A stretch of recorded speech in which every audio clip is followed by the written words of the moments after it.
Hello and welcome back to the On the Rest of another edition of Smackdown Out of 10. And yeah, big show today.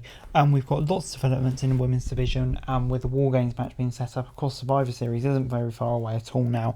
And yeah, we've got LA Knight versus Jimmy Uso. Of course, flashbacks to Crown Jewel and everything that went on there. But we did start things off with Damage Control, who looked stronger than ever at the top of Friday's show, but not as all as seemed. Sane, Oscar and Sky looked at Lita Bailey with disdain, as if she was the only one in the ring, unaware that she was no longer in control. Sky spoke through Dakota Kai, issuing suggestions that they were demands more than anything. The heels issued War Games challenge to Bianca Belair, Shotzi, Charlotte Flair, daring them to find a partner as the trio interrupted. The brawl ensued, and the heroes stood tall and the heels retreated. If it was not for the stuff involving Bailey and her seemingly obliviousness to the opposing situation she finds herself in, this would not have worked well. Babyface is pondering out of the ring. Yeah, didn't really feel that great. But yeah, the Bailey stuff really brought this up to a new level, and I can already tell the way we're going like this could be a very interesting story, and I'm very looking forward to seeing how it develops.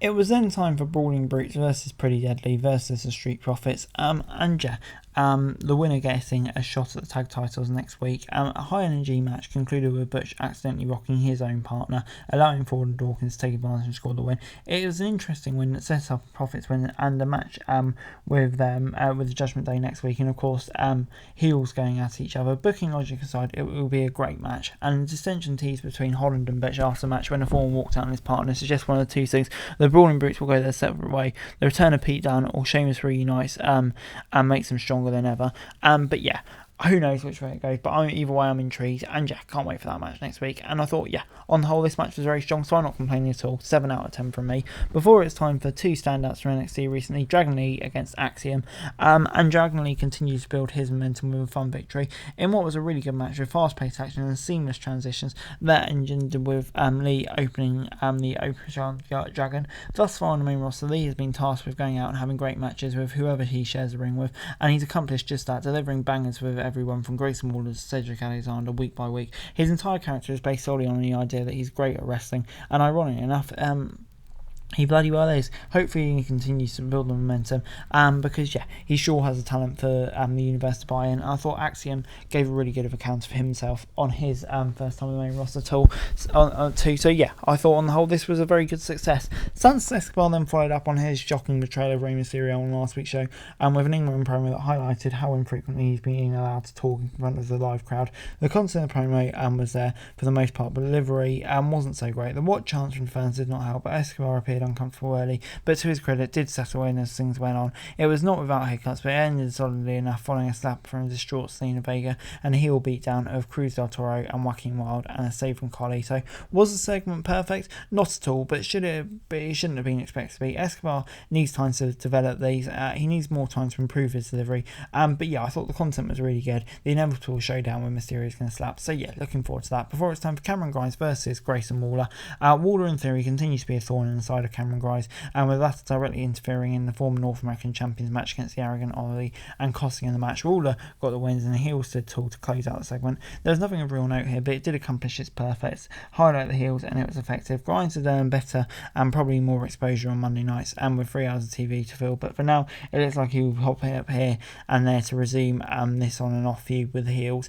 And yeah, just hope he isn't there just to kind of put people over, which is what it feels like at the moment. But yeah, a big win for Waller in theory, and yeah, to be honest, I kind of do really like them together, so it works nicely for me, so I'm not complaining. 6 out of 10. Before it's time for LA Knight against Jimmy Uso. Before that, Paul Heyman cut a promo on Solis Cover's destruction of Cena at Crown Jewel and what it means for the GOAT's career. LA Knight interrupted, reiterated the only reason Roman Reigns is champion is because of the bloodlines involved, and took on Jimmy Uso. Knight made good as his promise to start the journey back, hitting a blunt force trauma to get the win. A post-match attack by Sky led to a 2-on-1 beatdown before Cody arrived, surprising the crowd and working with Knight to clear the heels.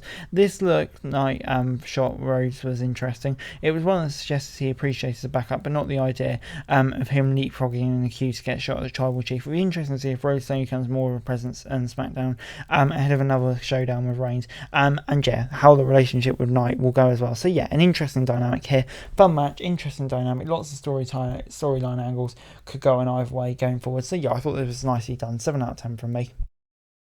Bianca Belair, Charlotte Flair, Shotzi then hit the ring to reveal the fourth member of their teams at War Games. Damage Control interrupted and made their way to the squared circle, ready to perpetrate a 5-on-3 assault to close the show. This is until Becky Lynch arrived, revealing herself to be the fourth woman on the babyface. So a brawl broke out as Chaos and Shooters showcased her. The Lynch reveal was executed well, even if it was fairly obvious. She brings star power to what may be the most jam-packed women's War Games match to history at this point, and yeah, the Damage Control faction dating back to over a year ago, the feud, so it makes sense, as does Flair hesitations to reach out to her prior to the segment, considering the lengthy history on and off the screen. So yeah, that all makes sense, and yeah, it sets up a very interesting dynamic for War Games on both sides really, and I'm very much looking forward to War Games now. I have to say, 2 great matches, so yeah, it's looking good. But moving on then to the overall grade of SmackDown, and yeah, it gets 7 out of 10 for me. I thought, you know, it was a really good episode of SmackDown this week, pretty much from start to finish. Some fun matches, storytelling on the most part was pretty great. I thought, yeah, just on the whole, it was a really solid episode of SmackDown